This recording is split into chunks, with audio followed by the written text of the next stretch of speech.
Saudações a você que nos acompanha aqui no Funargcast. Mais uma temporada, hein? Achou que não ia ter segunda temporada? Achou errado, bebê. Estamos aqui à volta dos que não foram. Depois de uma temporada heróica, a gente falou, vai ter Funargcast sim. Vamos fazer um espaço de debate para poder falar de cultura. Deu tão certo que, ó, ganhamos estúdio novo, tudo novo, convidado. Vai vir uns convidados bem legais, ó, da galera do teatro, da TV, de museu, fazedor de cultura, músicos e até intelectuais e dubladores. Então a gente está diversificando, porque cultura é plural. E esse espaço vai debater a cultura plural. E hoje estamos recebendo aqui alguém que representa a cultura do nosso estado. Então, receba com muito carinho a nossa primeira convidada, que é a nossa secretária de Cultura do Estado e Economia Criativa, Daniele Barros. Tudo bem, Daniele? Tudo bem, super feliz de estar aqui.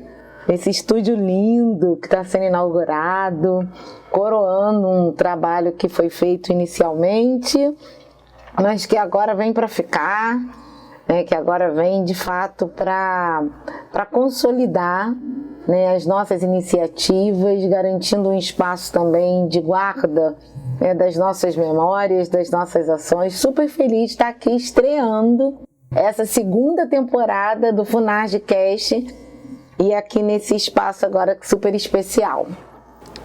Inclusive, deixa eu aproveitar aqui que ninguém trabalha sozinho, né, galera? Para fazer esse espaço aqui possível, para que a gente possa ter esses bate-papos, é muito trabalho envolvido de uma equipe grande, de uma equipe, guerreira. Então tem que fazer aqui meu agradecimento a toda a galera da Funarg, pessoal da engenharia, pessoal de compras, pessoal do financeiro, né, que ajudou a gente aí a desbravar a burocracia para conseguir trazer esse conteúdo para vocês, que eu estou curtindo muito, vai ser muito legal. E deixar o meu agradecimento especial aqui para o nosso presidente Jacques Semeric, né? Porque cultura é com careca, mas aí só a Dani vai entender. Sabe essa piada interna nossa aí, ou não é, Dani? Sim, sim. Parabéns ao Jackson, parabéns a todos os servidores envolvidos nesse processo. Dizer que o estúdio ficou lindo, né, muito bom gosto na escolha da marca, toda a equipe que está aqui nos bastidores trabalhando para que esse Funargcast possa ser um grande sucesso. Quem é a Daniele Barros? Para quem não conhece, está caindo aqui de paraquedas. Opa, Daniele Barros é uma mulher, né, eu vou também dar as minhas características para o caso de alguém estar ouvindo e precisar exatamente desse apoio. Eu sou uma mulher, estou vestindo, né, uma blusa de frio, né, preta e branca, estou com uma calça preta, estou usando um brinquinho preto, sou uma mulher parda, cabelos abaixo do ombro, tenho um olhinho apertado, as sobrancelhas bem definidas, não escondo as minhas origens mais africanas através das minhas feições.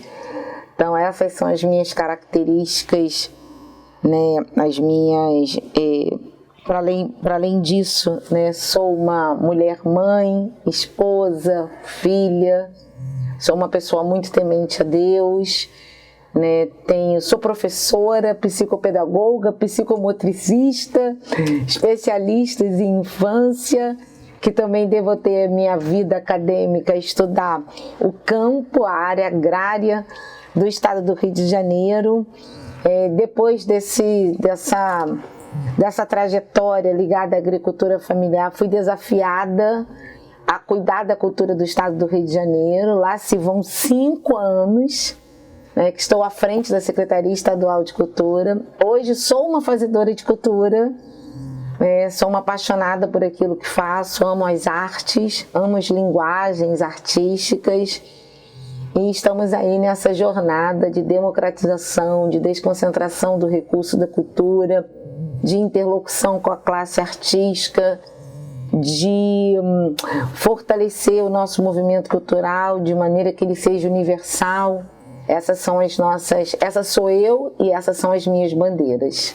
E qual é o maior desafio à frente da pasta de cultura aqui no estado? fazer com que a população entenda que cultura é direito e, de fato, universalizar as possibilidades de cultura para toda a população. Esse é o maior desafio. E dar mais voz para a economia criativa, que muitas das vezes ainda não é levada a sério como deveria, tem sido um desafio também? Gigantesco, gigantesco. As pessoas precisam entender que cultura ela está para além de uma relação simbólica com a nossa vida. É muito importante a gente dizer que ela também cumpre esse papel. O teatro, a música, a dança, ela está ali, essas linguagens estão ali para fazer da nossa vida uma vida melhor.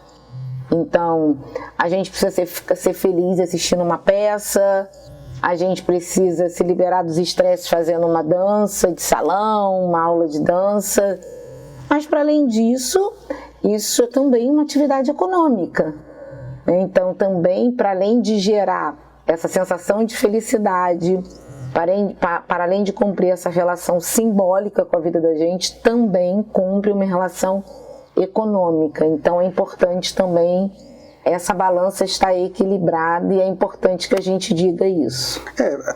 Para quem talvez seja um pouco mais novo, não vai lembrar que no estado do Rio, quando a gente teve aquela crise do petróleo, aquela crise mundial, né? E aí automaticamente o Rio ele sofreu muito porque o petróleo ele é muito a nossa economia. Quem segurou a economia do estado naquele momento foi justamente a economia criativa, né? Que é quando você começa a utilizar a cultura, como a secretária mesmo disse, não só como entretenimento, mas também como uma fonte de você garantir recurso para as pessoas, os trabalhadores da cultura. Tem toda uma cadeia de trabalhadores ali. E aí é uma das coisas que me deixa um pouco chateado quando eu vejo as pessoas menosprezarem os investimentos da cultura. Mas tá pagando para um show, não é para um show. Você está pagando para toda uma cadeia criativa, toda uma cadeia envolvida naquilo ali, poderem gerar recursos. Tem gente que depende daquilo. E quando veio a pandemia, o setor cultural foi o primeiro a parar e o último a voltar. É importante dizer que recentemente nós fizemos uma pesquisa que estava combinada com um recurso chamado Recurso da Lei Paulo Gustavo, e que nós tivemos a oportunidade de fazer o rastreamento da utilização desse valor, que era um valor captado pelo governo federal. Foram 139 milhões que foram injetados na economia fluminense, e a pesquisa apontou que esse recurso de 139 milhões teve capacidade de gerar 11 mil empregos no estado do Rio de Janeiro. 132 milhões dos valores investidos retornam aos cofres públicos, né, através de impostos pagos.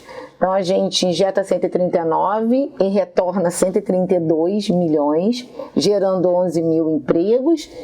E cada R$1 investido em cultura retorna aos cofres públicos 6,51 na economia, no nosso caso na economia fluminense. Então, de fato, cultura é investimento.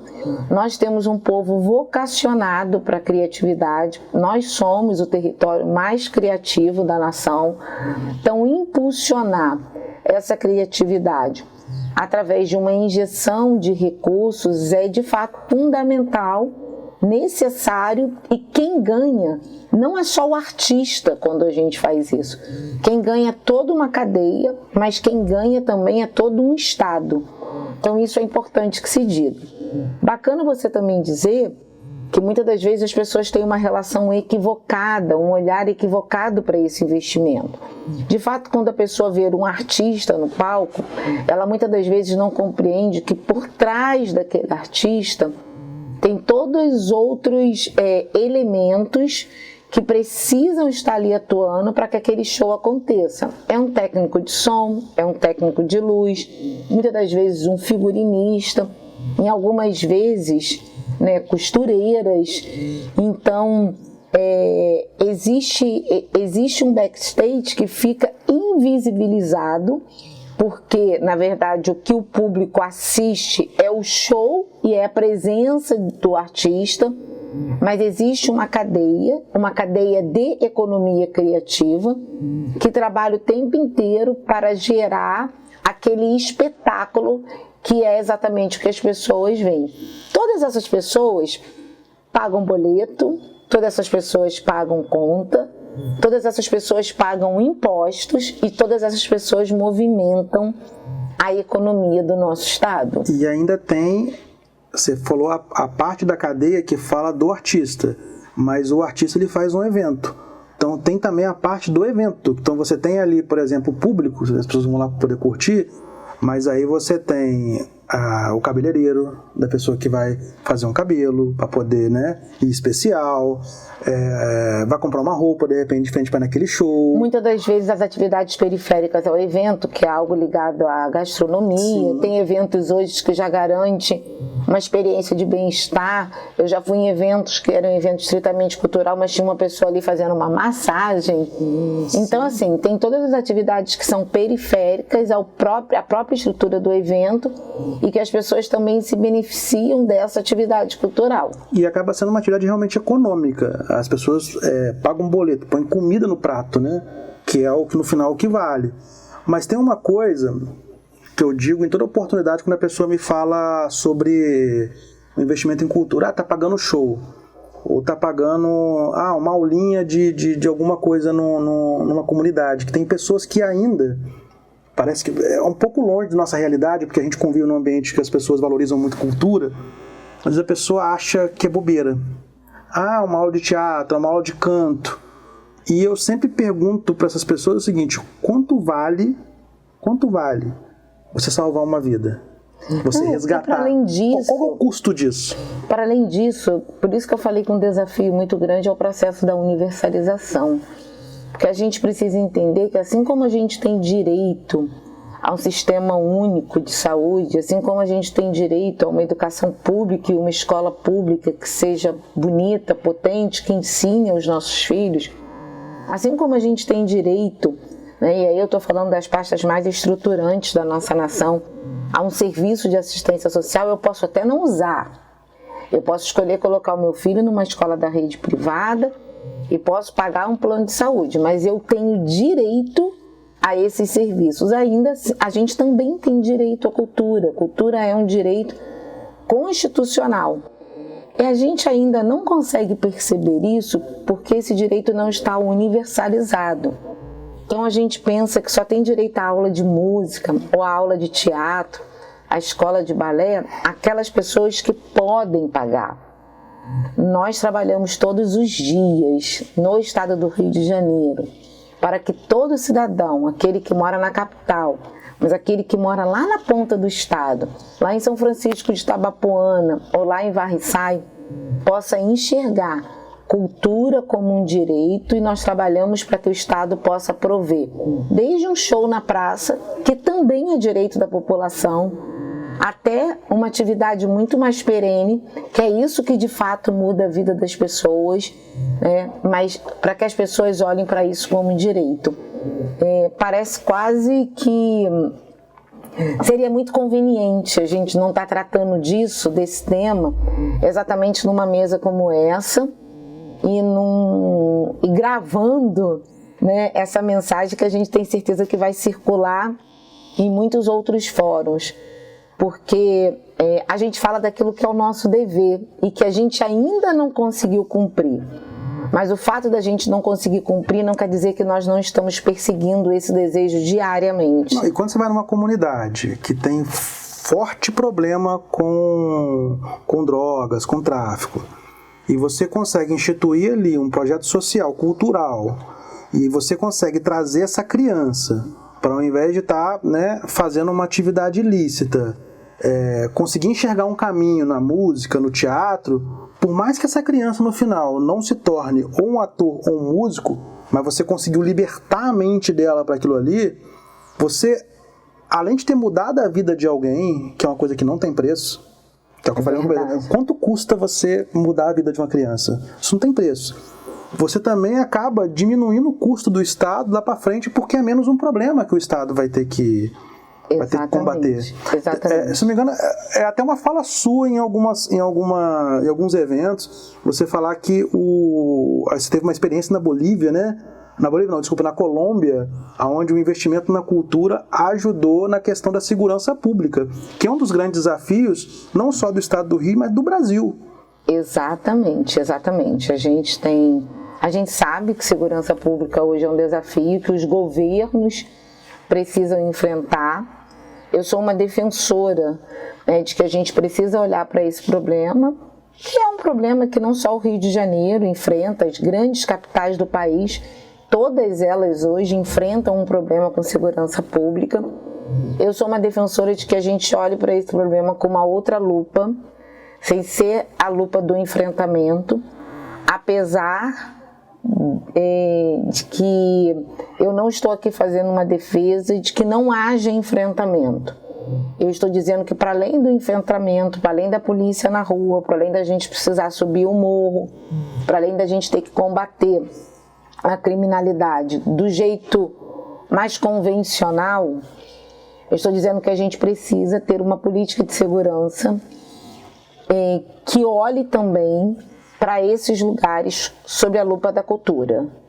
Então é possível que a gente tenha atividades que possam ser coadjuvantes a esse processo, no sentido de preencher o tempo desses meninos, que muitas das vezes estão na ociosidade, garantir um caminho de oportunidade, que é, de fato, um caminho muito mais atrativo do que muitas das vezes tem sido oferecido dentro do ambiente escolar. E eu tenho visto, sabe, Maico, eu tenho andado pelas comunidades do Rio de Janeiro e eu tenho visto em ambientes que são completamente hostis, porque são tomados pelo tráfico, pelo armamento. Eu tenho visto salas, espaços que se abrem, espaços que garantem grandes oásis em lugares de deserto.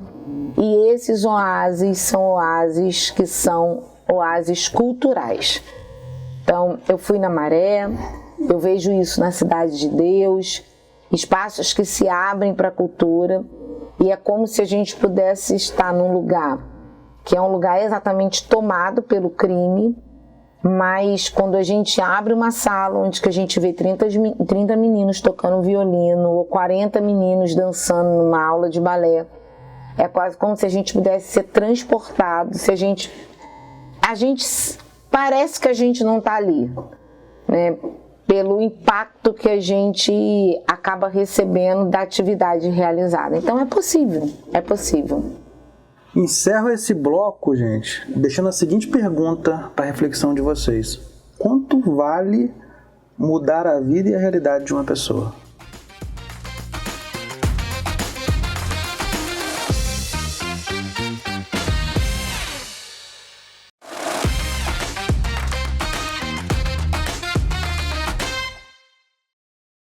Começando aqui o nosso segundo bloco com a secretária, os desafios da cultura.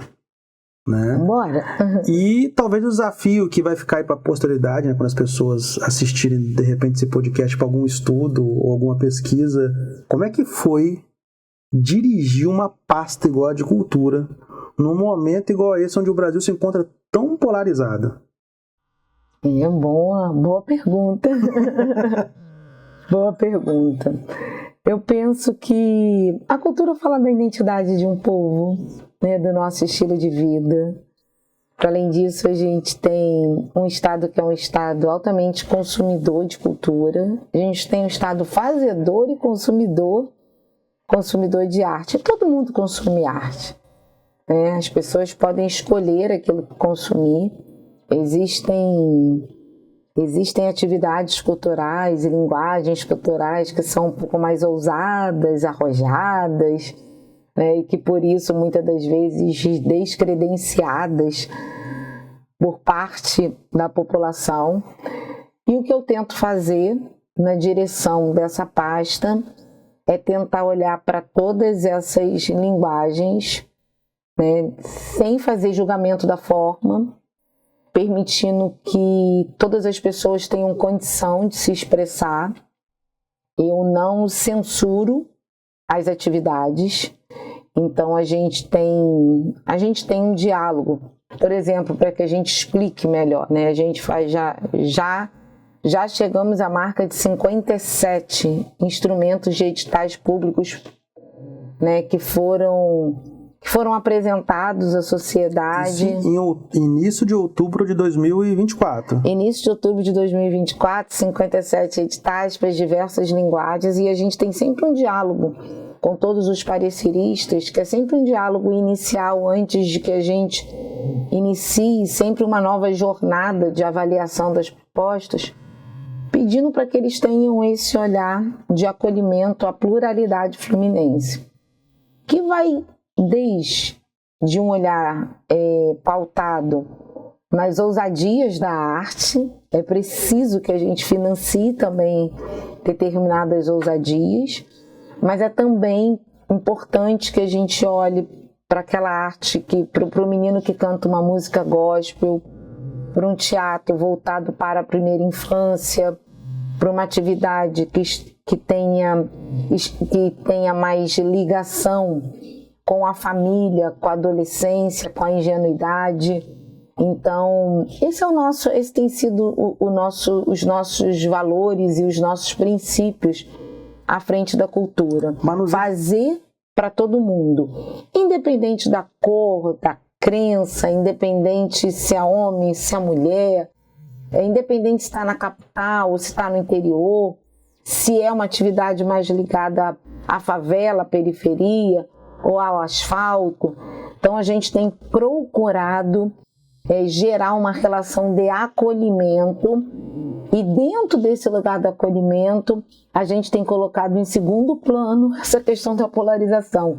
A gente não dialoga com isso, a gente dialoga com uma porta escancarada de acesso que é para todo mundo, porque a hora que a gente financia essa diversidade da arte, a gente garante que o público também tem a condição de escolher aquilo que quer ver, que quer fazer, que quer experienciar, e aí nas suas multilinguagens. E os editais seriam uma ferramenta para isso? Já que... Sempre. Os editais não são políticas públicas, mas os editais são ferramentas de fortalecimento das linguagens culturais, das políticas públicas de democratização, que a Secretaria de Cultura tem defendido firmemente. E os editais são os instrumentos que a gente tem para fazer isso acontecer. Até pelos números dá para poder falar, né? Que a gente tem o artista, a gente tem o fazedor de cultura, agora a gente tem a fazedora de editais, né? A SESEC tem sido fazedora de editais. E aí, para um lugar mais comum, eu queria que você falasse de editais para quem normalmente tem muita dificuldade em entender o que é essa ferramenta. Sim, olha... E eu tenho lugar de fala nisso, porque eu, como fazedor de cultura, eu sempre tive dificuldade com editais. E tenho entendido cada vez mais. Então, como eu não sou especial, não sou melhor que ninguém, se eu estou conseguindo entender, eu acho que todo mundo consegue entender também. A linguagem do edital é uma linguagem específica porque ela é uma linguagem jurídica. Então, muitas das vezes, quando o fazedor de cultura encontra aquele camalhão de papel e que o nome daquele é um edital, assusta. Preciso dizer que as primeiras folhas do edital é um rito jurídico que a gente precisa cumprir, né, que mostra lá de onde vem o dinheiro, qual é a fonte, e não só isso, explica o que é um proponente, o que é uma proposta, quais as leis que estão baseadas naquela ação. Então as primeiras folhas geralmente apontam todas essas questões. Logo depois, lá nesse edital, que é esse camalhão de papel, tem lá dito quantas vagas tem, quais serão os critérios de avaliação, tem uma tabela, né, que aponta para essa distribuição de vagas e para a pontuação que cada elemento daquela chamada terá. E depois vem uma penca de anexos, que esses anexos estão ligados mais às questões, né, do ECAD, saber se a música que aquele filme, ou que aquele longa-metragem, ou que aquele curta-metragem vai utilizar como trilha, se tem ali uma autorização, né, do órgão que controla exatamente as autorizações no campo da música. Então tem ali também uma penca de autorizações que ora o proponente vai usar, ora ele vai desprezar, se ele realmente não estiver usando aqueles elementos específicos no seu projeto. A pessoa tem que contar o que vai fazer, tem que apresentar um cronograma do que vai fazer e tem que apresentar, para além do seu projeto, do seu cronograma, tem que apresentar, né, uma planilha de custo, e muita gente erra nisso. Por exemplo, se o projeto é de 50 mil, a planilha de custo precisa apresentar, né, 50 mil de despesa com o projeto. Porque tem gente que pensa assim, eu vou concorrer a um projeto de 50 mil, mas vou apresentar uma planilha de custo de 18 mil reais. Ele vai ser descredenciado, né, pela falta de ajustamento do valor do edital e do projeto que ele apresentou.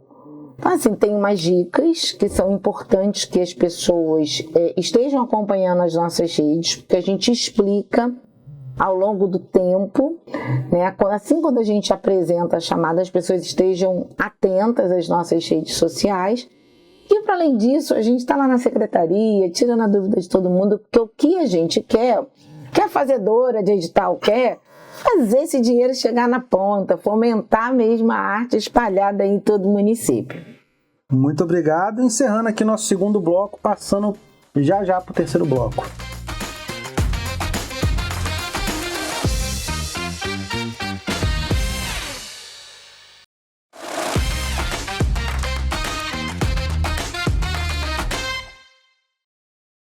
Começando aqui o nosso terceiro bloco, com algumas perguntas que o público fez, e depois deixar a secretária à vontade para poder fazer suas considerações finais. Bom, vamos lá. Se você pudesse implementar qualquer projeto cultural hoje, sem limite de orçamento, qual seria? Sem dúvida, centros culturais, casas de formação em todas as cidades do estado do Rio de Janeiro. E no Rio de Janeiro, em todas as APs. Então, ter um centro de artes onde a gente possa estar bem próximo da população, oferecendo o serviço da cultura, é o meu grande desejo. Diretora, você vai ficar brava comigo, a voz do além. Eu vou fazer mais uma pergunta aqui, fora do roteiro.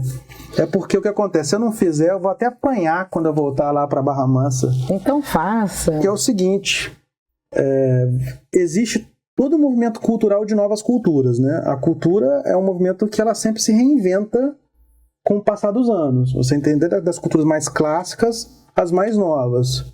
Hoje, eu meio que sou fruto, como fazedor de cultura, de uma das culturas jovens, né, novas, que estão querendo ganhar o seu espaço, que é a cultura nerd, né, que é os games, que é o cosplay, que é o K-pop. Como a secretária de cultura, assim, sem fazer média, por favor, quero saber do seu coração, tá, do coraçãozinho. Como é que você enxerga esses novos segmentos culturais, né, e a cultura nerd? Olha, eu confesso pra você, para falar a verdade, né?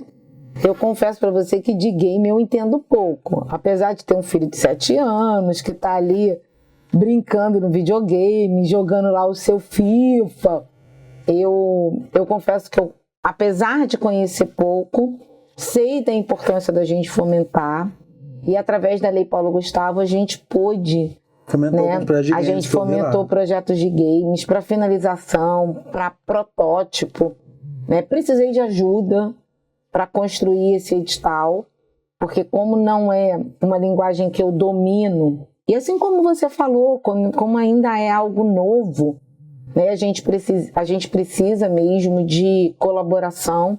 Eu pude contar com a colaboração de uma associação, que é a Abra Games, que ajudou a gente a entender aquilo que precisava ser fomentado. Tá lindo, tem um monte de coisa linda vindo por aí. E penso que esse é o grande desafio dessa pasta. Olhar para o que a gente tem que fomentar, que é algo que faz parte da nossa tradição, né? Mas também está aberto às novidades, que são as novidades da arte.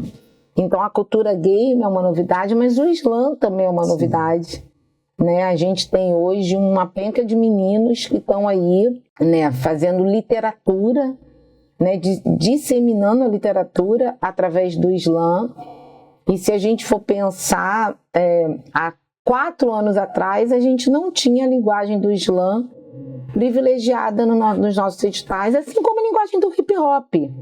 Então você me fala da cultura nerd, mas também tem outros movimentos que são movimentos que vêm crescendo no estado do Rio de Janeiro e que precisa serem abraçados e fomentados pelos instrumentos de política pública. Eu fico feliz de ver que os editais têm olhado para todos esses segmentos. Exatamente, precisamos olhar. Agora, voltando aqui para minhas perguntas, antes que a direção ali fique brava comigo.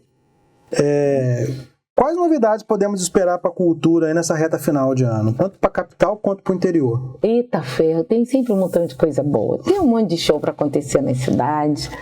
Tem Liga do Natal, que vai circular algumas cidades do interior do estado. A gente está terminando agora um cinênio que rodou aí 15 prefeituras do interior do estado do Rio de Janeiro. O que eu posso garantir é que o estado do Rio de Janeiro estará presente em muitas cidades, né, fazendo uma festa linda acontecer, garantindo que o Natal e que o sentimento do Natal possa ser aflorado e que aconteça, né, nas nossas cidades.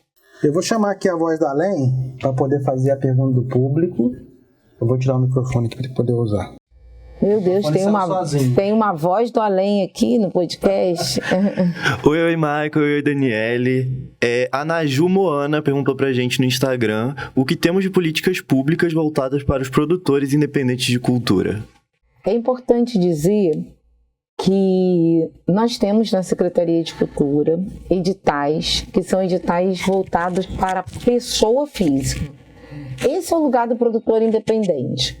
Daquele que não está ligado a nenhuma instituição, aquele que não está ligado a nenhuma associação, aquele produtor que ainda nem é um MEI, né? Ainda nem fez o seu MEI, mas quer, através do seu CPF, apresentar um projeto. Quero dizer que tem lugar para você sim, que tem instrumento dedicado a você sim, basta você se conectar conosco, basta você apresentar o seu projeto.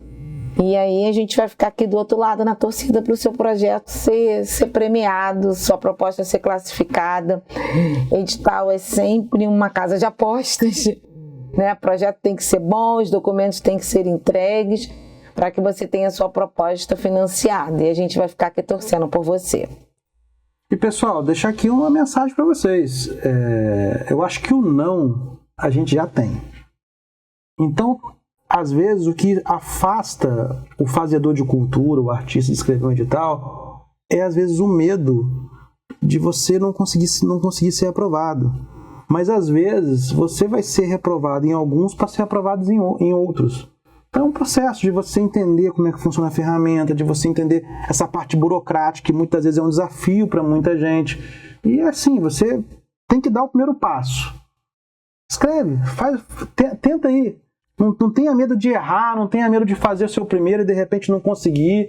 Mas eu tenho certeza que se você persistir, pela quantidade de editais que tem no nosso estado, né, em alguns municípios, com certeza em algum momento você vai conseguir ser contemplado e tocar o seu projeto.